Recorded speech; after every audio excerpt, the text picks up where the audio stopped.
سوال: شام کے وقت جوتے باہر رکھنا کس چیز کی علامت ہے؟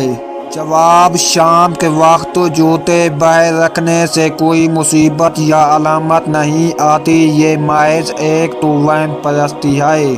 سوال: کھانے کے بعد ہاتھ دھونا کس چیز کی علامت ہے؟ جواب: کھانے کے بعد ہاتھ دھونا سنت ہے، نہ دھونے سے کوئی مصیبت نہیں آتی۔ سوال: رات کو کوئی گلاب کے پھولوں کا استعمال کرے کس چیز کی علامت ہے؟ جواب: رات کو گلاب کے پھولوں کا استعمال کسی مصیبت کی علامت نہیں ہے، یہ ایک ثقافتی عمل ہو سکتا ہے۔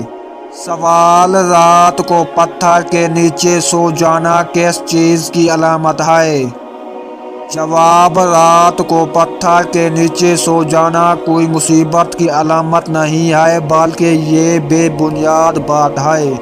سوال: کپڑے کی دھار کو اوپر کر کے لٹکانے سے کون سی مصیبت آتی ہے؟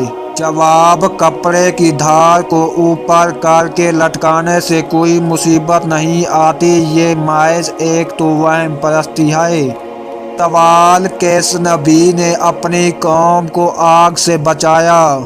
جواب: حضرت ابراہیم علیہ السلام۔ سوال: کس نبی کی قوم پر طوفان آیا؟ جواب: حضرت نوح علیہ السلام۔ سوال: کس سورت میں جنت کی بہترین نعمتوں کا ذکر ہے؟ جواب: سورۃ الدہر۔ سوال: سب سے پہلا معجزہ کون سی قوم نے دیکھا؟ جواب: حضرت موسیٰ علیہ السلام کی قوم۔